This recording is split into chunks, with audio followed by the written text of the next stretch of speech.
To learn how to use motor drivers with Arduinos, go to tinkercad.com and sign in.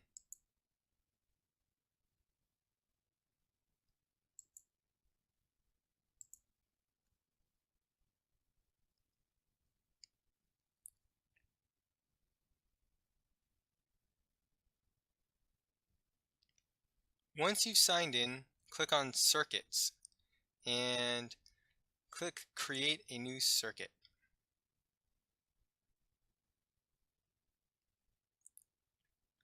Then click Components to get rid of this menu option here, this list of components.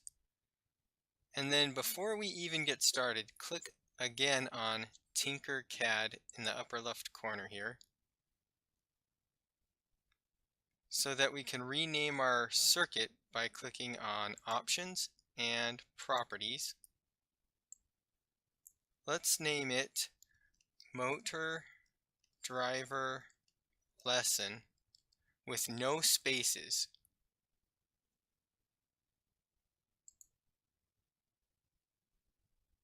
Once you've done that, go ahead and click Tinker This.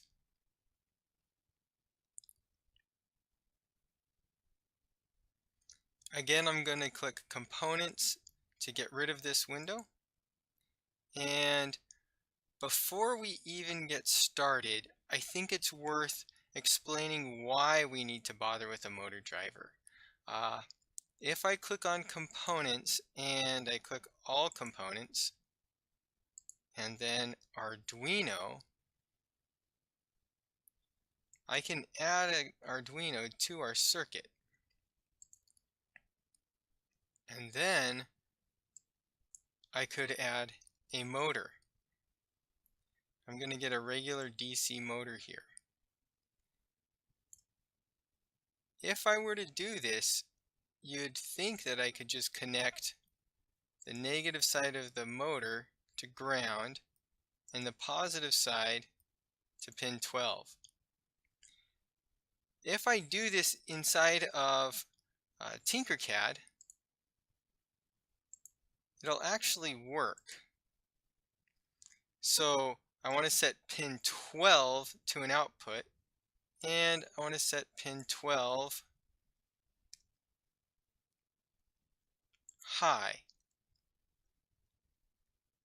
If I do that and hit Start Simulation, you'll see the motor does appear to churn.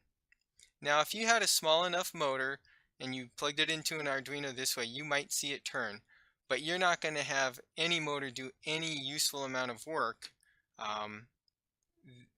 by powering it from an Arduino. We can actually see that with Tinkercad if we add a meter.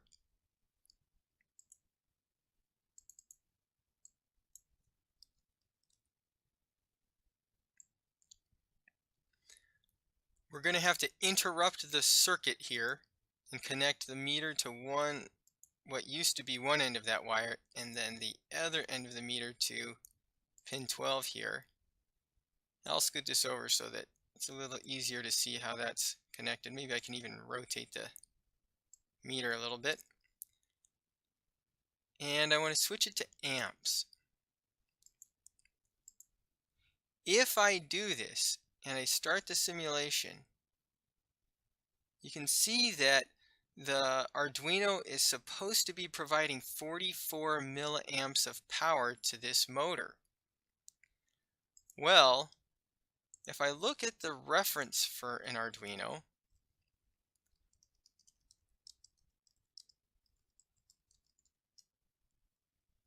and let's see, I'm going to click on the store arduino.cc link here for the Arduino Uno Rev 3. And then scroll down to, let's see, tech specs. If I look at the technical specifications here, it says that the DC current per I/O pin is only 20 milliamps. So this circuit, when I run it, it's expecting, or it's trying to get 44.4 milliamps out of this pin. That's just not going to happen in real life. So I'm going to stop the simulation and I'll get rid of this meter for right now. And I'm going to delete this wire for right now too. And I'm going to put the motor over here, put the Arduino over here, and we're going to add what's called a motor driver.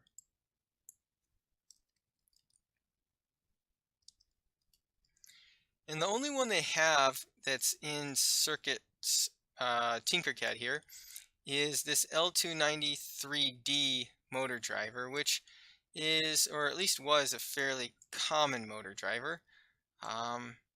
It works, it's a pretty standard setup. So if we learn how to use this one, we'll learn how to use quite a few others. In addition to this, we're going to need a power supply. So I'm going to grab a 9-volt battery. Oh, maybe I need to type battery here. There we go. I'm going to grab the 9-volt battery. And it's time to start wiring all of this stuff together. So the first thing I'm going to do is connect the ground on the battery to the ground on the motor driver chip here. And I'm going to put a few little bends in the wire by double clicking on it and then dragging that bend where I want it. And these bends don't actually affect how the circuit functions. They just make it a lot easier to see what's going on. I will require that you do this with your circuit as well. So I've connected the negative terminal of the battery to the motor driver. I must also do this with the Arduino. So I'm going to connect it right there. Again, I'm going to add a few bends by double clicking.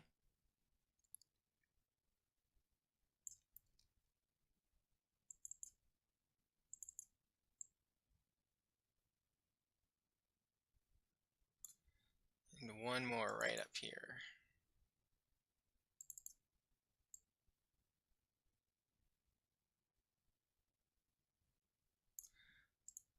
And I'm going to color this one black as well because in the DC world, black signifies ground.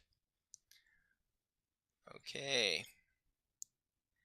The next step is to provide power to this chip. Now, if I mouse over each one of these pins, I can see that it says VCC, input 4, output 4, ground, another ground, output 3, input 3, and then enable 2.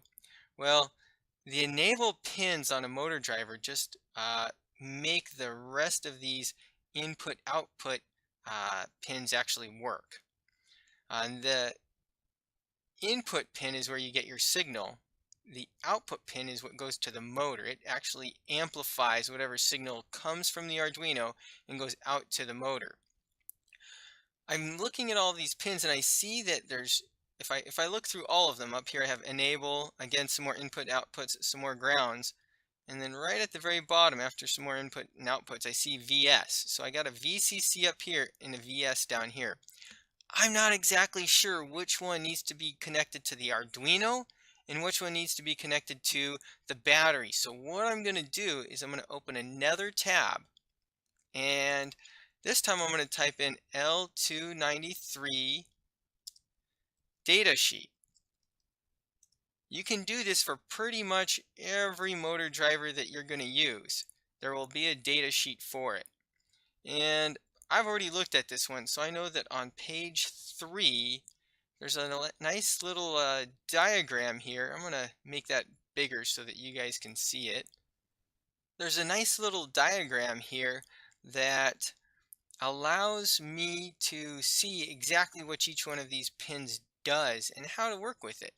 One thing that's interesting and really important about this diagram is it indicates that all 4 of these pins here that are labeled ground should be connected to a big piece of copper that's in the printed circuit board. these pins, when they're connected, they actually transfer a lot of heat from this motor driver to the circuit board. So in circuits, in Tinkercad, I'm only connecting this one wire and our circuit will work in this simulator. But in real life, I would need to connect all four of these things to a piece of copper of substantial size to keep this chip from burning up. I've had students in the past who, using these chips, um, uh, ruined them because they weren't creating a heat sink for them.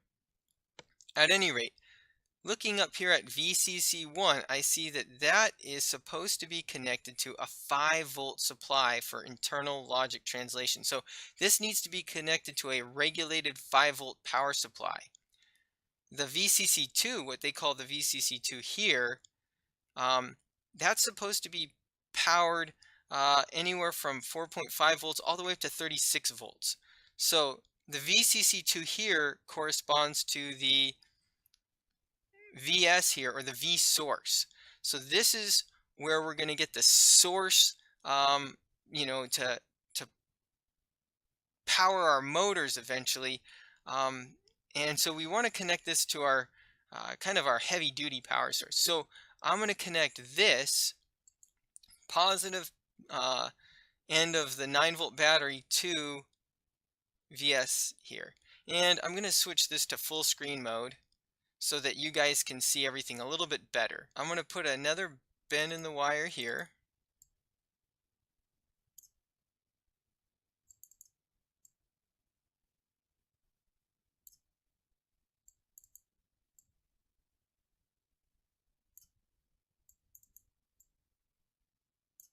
And I'm going to color this one red because, or actually I'm going to color this one yellow. And that's because if I could, this would be a 12-volt power supply. And when you look at computer power supplies, the 12-volt line's colored yellow. The big thing is that this is not a regulated 5-volt or a 3.3-volt um, power uh, power supply here. It's just a really big battery, a higher voltage battery. At any rate, so I'm supplying current to the chip here, and I also need to supply current to the Arduino. So I'm going to connect a wire from here. Whoops. I'm going to connect another wire from here to the V-in pin, the voltage in pin on the Arduino. That's how I can power it externally. That's one way of powering it externally.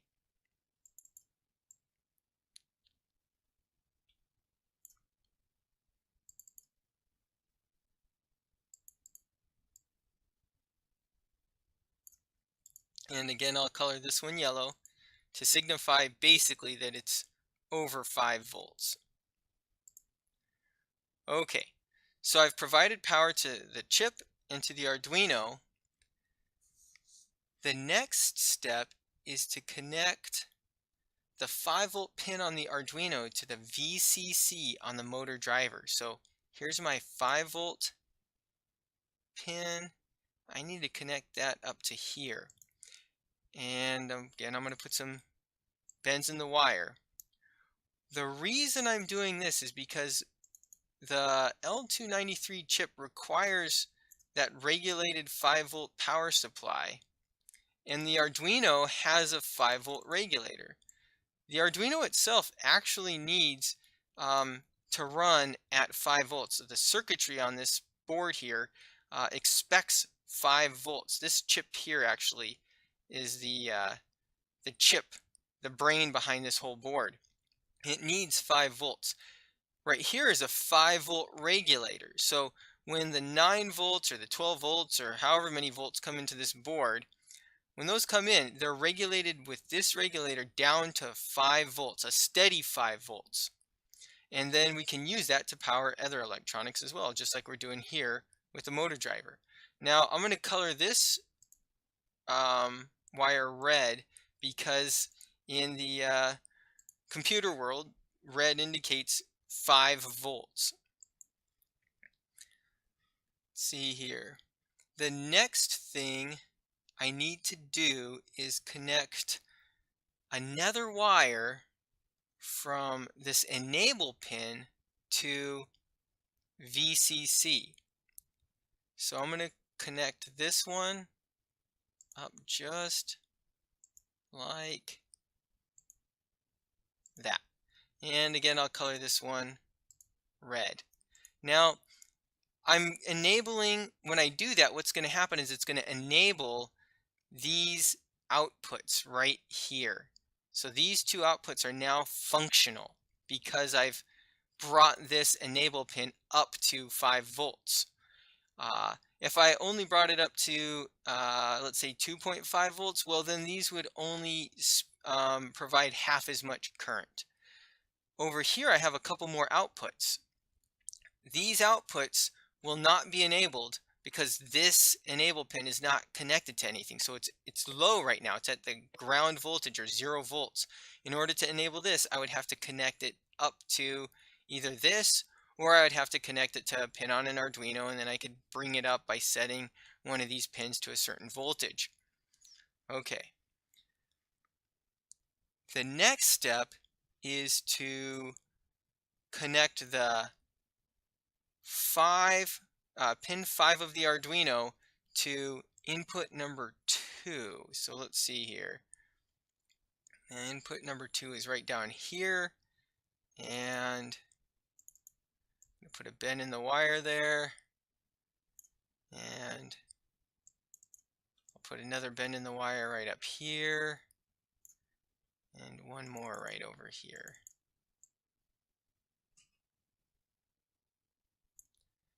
And I'm going to color this one blue, not to signify anything special, just to help keep track of what's going where. And now I'm going to connect the output of this motor driver to the negative terminal of the motor. Before I do that, I'm going to rotate the motor just a little bit. And now I'm going to make that connection.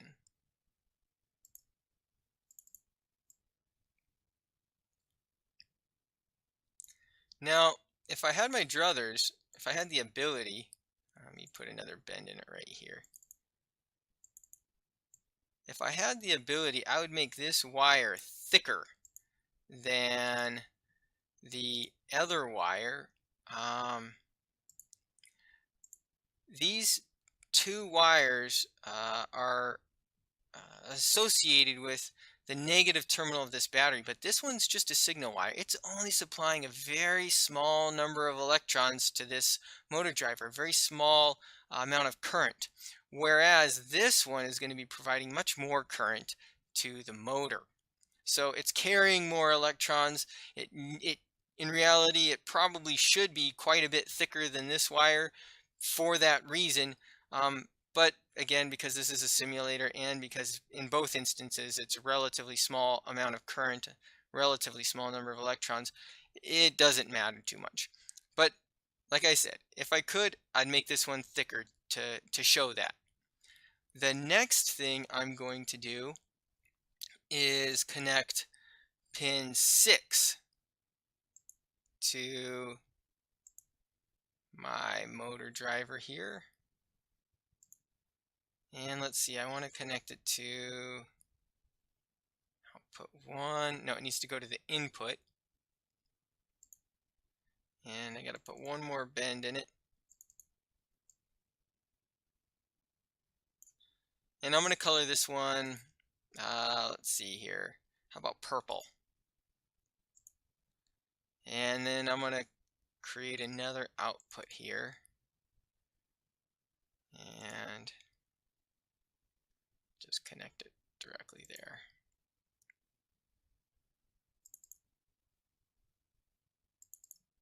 Put one more bend in it right here. Okay. And again, I'm going to make this one purple because they're both associated with the positive side of this motor. And if I could, I'd make this one thicker for all the reasons I mentioned earlier. You may be wondering why I connected these wires to pins that have little squiggles.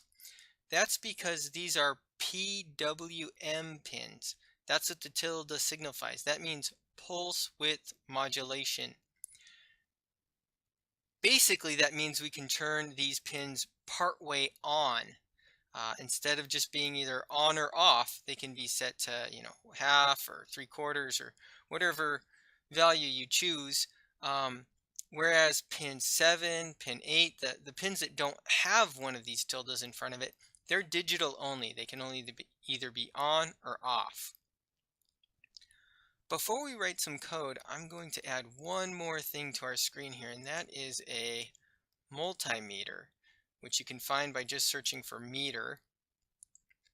And drag it right here, and I'm going to connect the negative terminal to ground and the positive terminal to pin D5 here, the pin 5. And I'm going to color this wire the same way you would see it in real life, which would be black, and the positive terminal would be red. Now it's time to open the code editor. Before I do this, I'm going to zoom in a little bit, and it might make this screen look a little funny, but it'll make it easier for you to read the code. So I'm going to zoom into 150%. When I do this, the circuit area starts looking a little funny, but I can get everything to fit if I click on the zoom to fit button, and then I can click on code editor, and you can see right here the text is quite a bit larger than it had been. So the first thing I need to do is switch the 12 to a 5, because we're no longer connecting anything to pin 12. We're connecting it to pin 5 and 6, and we'll just start playing with pin 5 first. I'm going to set this to 5 as well. Now if I run this, you're going to see some interesting stuff happen. I am going to turn off the code editor and hit start simulation. And we can see that the voltage here is at 5 volts, and that's turning this motor at a negative 16,000 RPMs. If I stop the simulation and go back to my code editor, instead of using digital write, I can use analog write. Again, this is giving me the ability to power this pin at a whole range of values. I'm going to put 255 here, and I'm going to click code editor again and then start simulation. And now you can see again that it's powering it at negative 16,000, or it's spinning it at negative 16,000 RPMs. I think that's a little bit high. I don't think we'd see that kind of RPM, and well, maybe we'd see it in the real world, I'm not sure. But at any rate, it's going pretty fast. Now, if I stop the simulation and edit the code again, I can set this to a different value, like 100. And when I start the simulation, we'll notice a couple things. Number one, the voltmeter no longer reads 5 volts. It's climbing, but it's going to stop here around a little over 2 volts, or almost 2 volts. And the RPMs that our motor is turning at, although still pretty large, it's much less than the negative 16,000. Now we're only at about negative 6,000.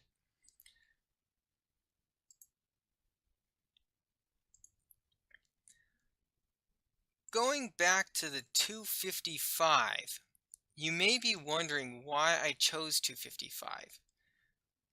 That's because the Arduino Uno has what's called an 8-bit DAC. So I'm using a comment here to communicate that this value is because of this 8-bit DAC. What is an 8-bit DAC? Well, that just means that the digital to analog converter on the Arduino has 2 to the 8th discrete power levels, or 256 discrete power levels. Well, because the first power level is 0, That means our range is actually 0 to 255. Some microcontrollers, like the ESP8266, have 10-bit DACs. That means they have 2 to the 10th number of discrete power levels, or 1024. That means that if we start at 0, the range is from 0 to 1023. Getting back to our program here, we now know that this analog command here gives us the ability to change the amount of power that flows to our motor, but I want to change its direction as well. Unfortunately, this command doesn't give me the ability to set a negative voltage, and our motor driver wouldn't be able to handle that if it could. So instead of trying to do something like that, we are going to uh, add our other pin in here. So we had connected a wire to pin 6. So I'm going to set that to an output as well. And I'll put a line of code in here that allows us to write values to pin 6. And I'm going to put, pin 6. And I'm going to put 255 for that one. And I'm going to go up here and put a 0 for pin 5. So pin 5 will be at a 0 voltage, and pin 6 will be at its maximum voltage. And I'm going to go ahead and hit start. And you can see that pin 6 is rotating at positive 16,000 RPM. So this did change the direction. One other thing I'd like to show you before we move on is the difference in the voltage flowing through these wires. And so if I put another meter on our circuit, let's see here, and I'm going to attach the negative terminal just to any ground here. It doesn't really matter. Let's see, I'm going to attach it to this ground down here just because that's an easy one to grab. And I'm going to attach it to the positive side of, or not the positive side, the negative terminal on our motor here, and start the simulation. And here you can see the voltage flowing through this blue wire is actually much higher, not much higher, but higher than the voltage flowing through this blue wire. And that goes back to what I was saying earlier about how this wire is carrying more electrons through it, because that's what this motor driver is doing. It amplifies the signal coming from the Arduino Uno. I'm going to clean our circuit up a little bit and get rid of these meters.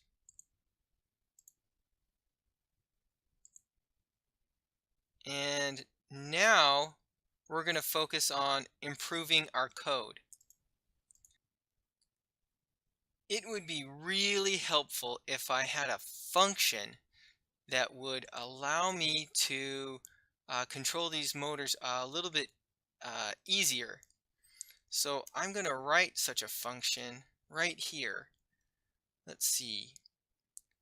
I'm going to say void drive, and then I'm going to give it an argument, and my argument is going to be int velocity. I'm choosing the word velocity instead of speed because velocity also, if you remember in science class, includes direction. And I want to be able to pass the direction I want that motor to turn as well. I have to make it an integer instead of a byte because this number can be negative and integers can be negative, whereas bytes in the Arduino environment only range from 0 to 255.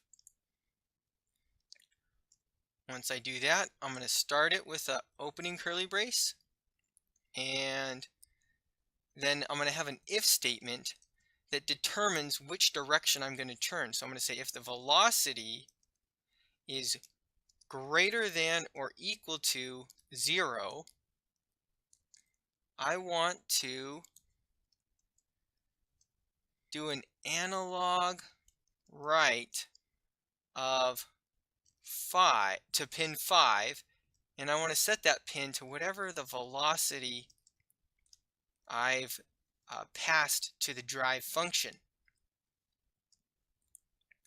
And I want pin 6 to be set to 0. Otherwise, or else, I'm going to do almost the exact opposite. I'm going to say analog write pin 5, set that to 0 or 0 volts or ground. And I'm going to say analog write pin 6. Now, I want to set it to velocity, but the problem is this number can't be negative. So instead of setting it to velocity, I'm going to set it equal to the absolute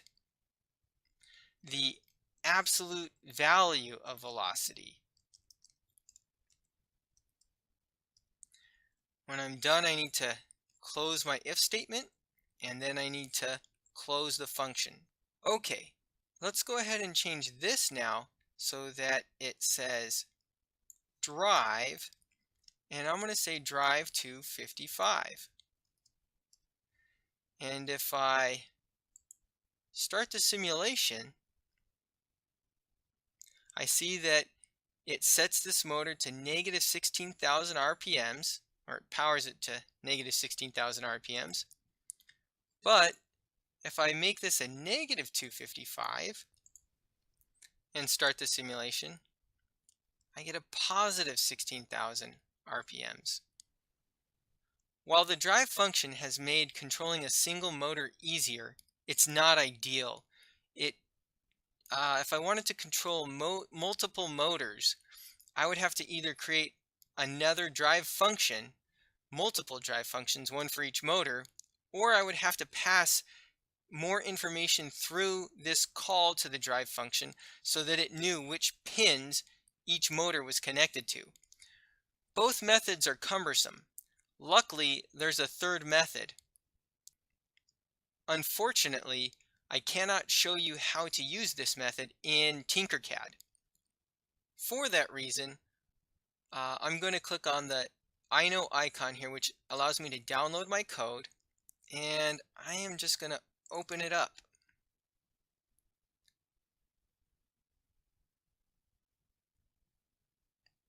Now here I get a message that says the file motor driver lesson 1.ino needs to be inside a sketch folder named the exact same thing. Create this folder, move the file, and continue. Go ahead and click OK. The very next thing I'm going to do is click File, New, and I'm going to click File, Save As.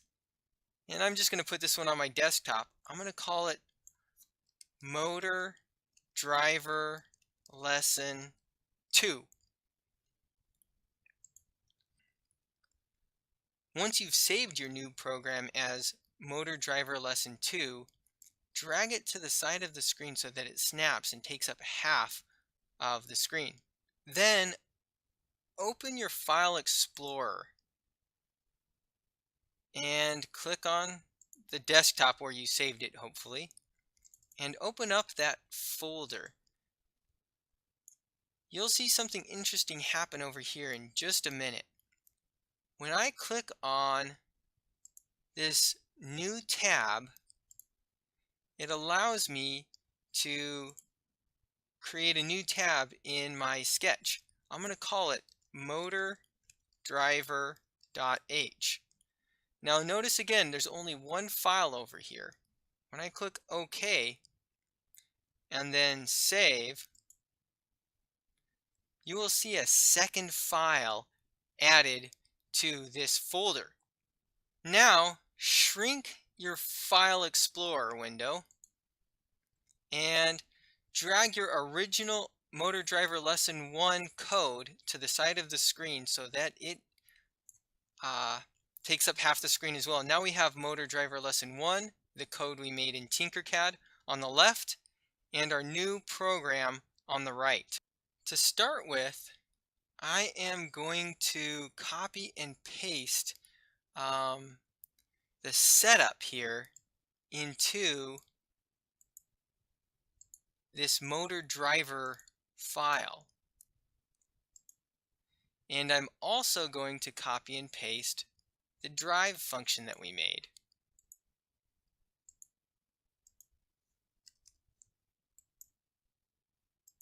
I'm going to put I put a little white space in here to show that these are two separate things. Now I am going to create a class out of them. And the way that I do that is I type class, and then I need to give it the exact same name that I see right up here. So I got to put, because this says motor driver, I need to put motor driver right here. And then I need an opening curly brace. And it automatically created this closing curly brace. I don't want that right here. That needs to go at the very end, way down here. Next, I'm going to put public right here. And what that means is I will have the ability to access these functions from outside of this file. I'll be able to access them from over here. I don't really need to access this one, but it won't hurt anything. This one here, the whole reason we're making this class is so that I can easily access this function. If I've done everything correctly so far, I should be able to hit Control-T to auto-format this and push all of these functions inside so you can see that they're inside my class. So I clicked Control-T and everything lines up as it should. If it doesn't, you need to look closely and see what you did wrong. There's also one other thing that you have to do that's a very big deal, and it will cause a lot of heartache if you forget it. And that is put a semicolon right here. If you don't, you'll get error messages that are very hard to decipher. Now that I have my motor driver class, I need to make a few changes. The first one is this cannot be named setup. This needs to be named motor driver. And that's because I want this to run whenever we create a motor driver. This is called a constructor function. It automatically runs if I give it the same name as the class. And I want it to automatically run. The next thing I'm going to do is create a template for my class. And the reason I'm going to do that is so that I can pass information from the main program here to my class. The way I do that is by defining the inputs here. So I'm going to say byte input 1 and byte input 2. Now, everywhere in my code where I have a 5, I want to change that so that it says input 1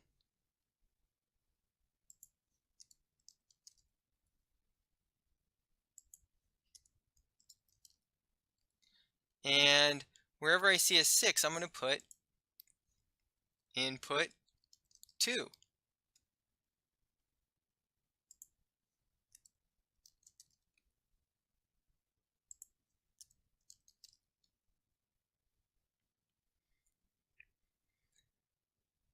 There's one more thing you have to do when you create a class, and that is include a special library.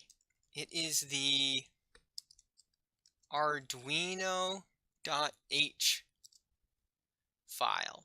To use this library we just created here, you come over to your main file and we're going to have to include it.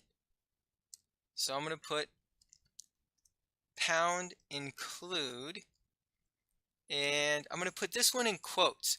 And the reason we're putting it in quotes is because it's located in a different place. If you look here, I'm using these greater than, less than bracket things. But over here, I'm using quotes because this file is located in the same folder where this file is buried inside the Arduino IDE's internal files. So in quotes, I'm putting motor driver.h. And now I'm actually going to connect some motors to my program. So I'm going to say motor driver and then 5, 6. So that means I'm attaching something to pins 5 and 6. And I'm going to call this one left motor. Now I'm going to say motor driver 9, 10. And this one I'll call right motor. Down in the setup, using my code now is super easy. All I have to do is type left motor dot drive and say 255. And then right motor dot drive. Again, 255. I'll make them both go forward here. And I'm going to press Control T just to auto format that code again. You see how it indented these commands that were inside the setup. Now it's time to test our code and see how it works. I'm going to click the Verify button first. And oh no, there's an error. I forgot to take away the void in front of motor driver. Most functions need a return type, but constructor functions do not. So let's try that again. It looks like my code is good, so now it's time to load it to the Arduino.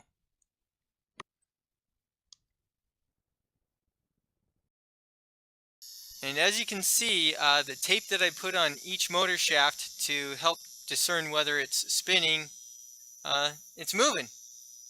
I'm easily controlling multiple motors with my motor driver class.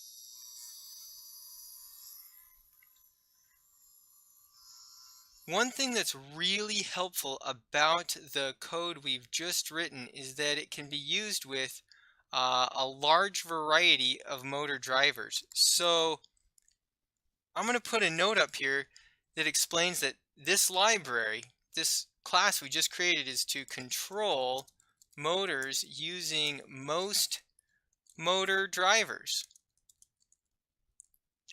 And then examples include